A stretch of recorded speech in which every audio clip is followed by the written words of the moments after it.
much experience do you have recruiting, outside the footprint you were in, down south, Texas, things like that?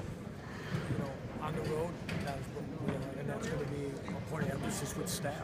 That's what you need. So sometimes it's going to happen with hires on where it's at. It doesn't take a lot of looking to know that regionally where I've been most of my career, but as things are trying to look at a time at Nebraska, you look at where people have got started, but yet where they're still recruiting. It's still about building relationships, knowing people, and I think once you get a chance to be fair and honest and develop players, I think doors open. And when they see the opportunities here, I think they'll be excited. I think coaches will welcome us. What was so appealing to you about this opportunity? Well, as I said, when Danny started talking more about the vision of this of the whole athletic department and university, I think when you looked at that, put in the fact of what the MAC conference is all about as a football conference, as it's the ability of different teams to have a chance to win championships each and every year, the competitiveness of that, FBS football, all those things made this a very attractive situation. You've had other opportunities that you decided to stay where you were. What was some of the rationale there? I didn't feel that there were great opportunities based on maybe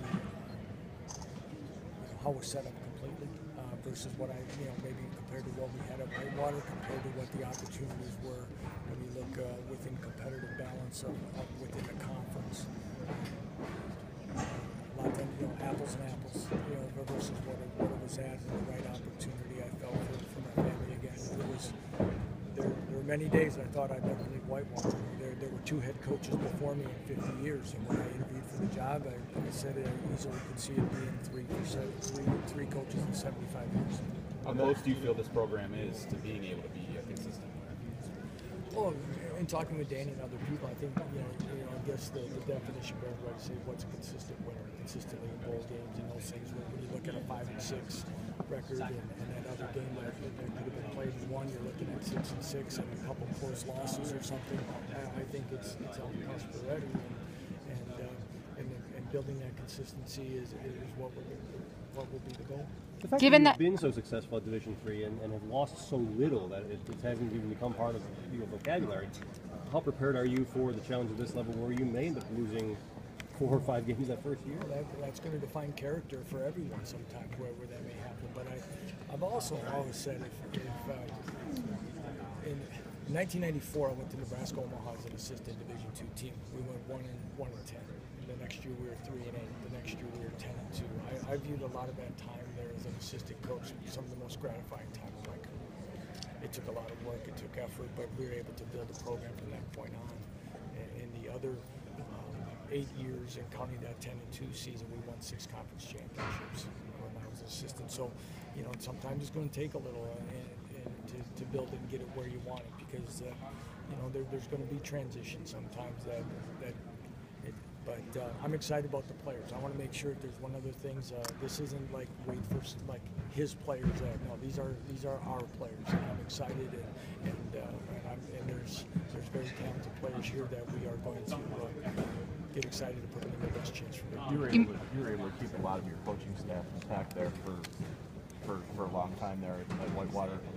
Will some of those guys? Can you see some of those guys? I mean, you talk about football as football. You have Brian Borland, defensive coordinator. One of your top assistants. Can you envision bringing guys like him? Brian Borland's an excellent football coach, and his work speaks for itself. And those will be conversations when we get back of where staff and where things could go. But I do think I still stand by that statement. I think others will as well, as when people get their opportunity to coach at a different level. It's still football, and we've been fortunate at Whitewater. We did lose one. Different guys at different times, and I'll just use one quick example. Jim Zagowski was our offensive coordinator. I hired as a Division III head coach, came to be our coordinator for 3 years for our first 2 national championships. In January of 2010, he went to join Jerry Kilstaff at Northern Illinois. 11 months later, he's a Big Ten quarterback coach. Well, he's a good coach, right. and that's how quickly he went from Division III football to coaching in the Big Ten. And think we have other guys that are that type of quality with us right now. You mentioned that you could see yourself at Whitewater long term, and you're in the midst of contending for your 6th national championship right now. Is this opportunity bittersweet in some ways for you? Well, on that end, yeah. I mean, I'm excited in those things. But you know, when the plane lands tomorrow and I have to go back there's some people I got to look in the eye that this happened very quickly. But I am committed to make sure our team plays its fullest as long as we possibly can. And people talk about national championship, right? We have a quarterfinal game against a very good football team that we have to get ready.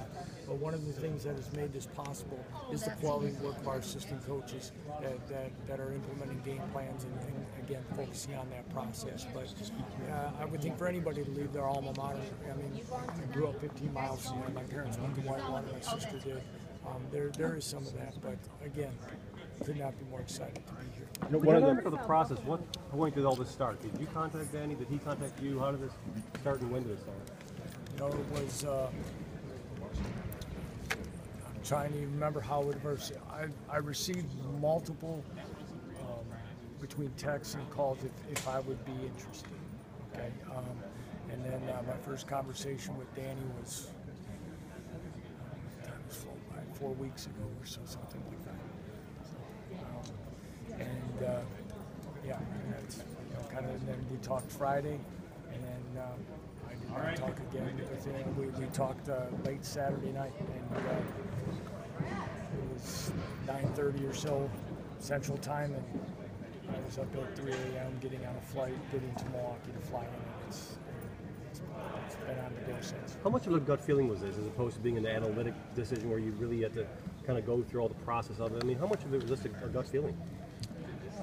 I think there's always, you gotta, and it's funny you say that because some of your friends, my good friends and mentors that I talk with on a regular basis, as you're tugging at some of those things that you're looking at, and they say, you can say, go with your gut.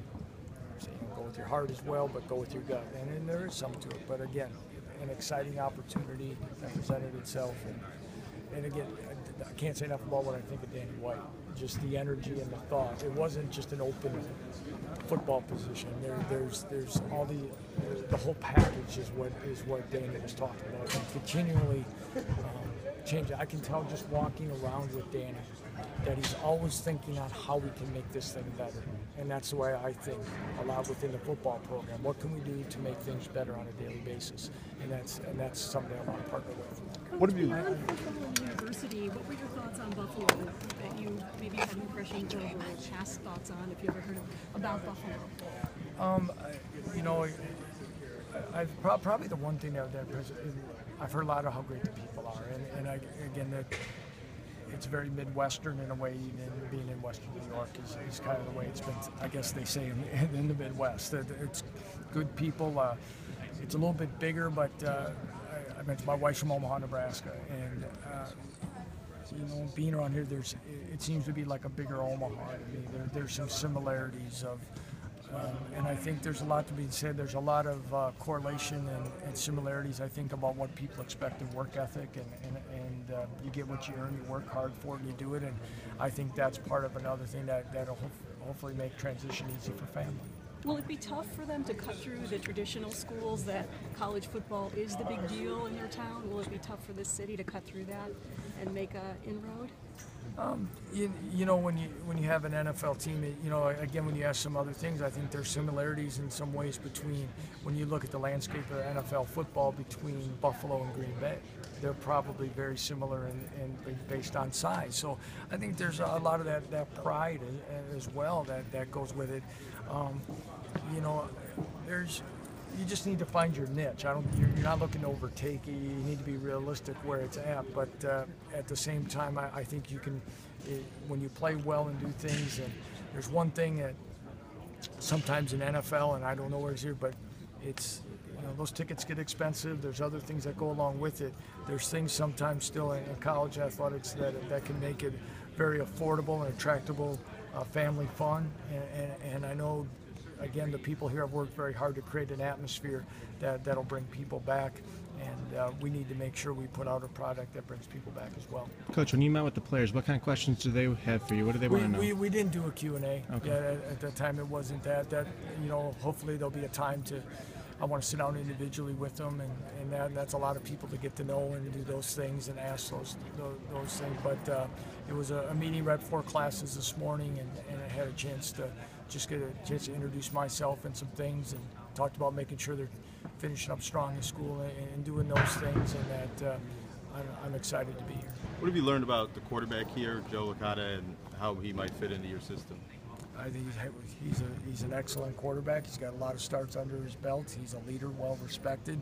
I know he's from the area where people have, there's a lot to that young man that makes him the player that he is. And other than that, haven't had the chance to sit down and watch exactly how he was used all the time and do those things. But having a returning starting quarterback is definitely a plus for a first-year head coach. If you were to put into a few short words how you describe how you like to play, how would you best describe that?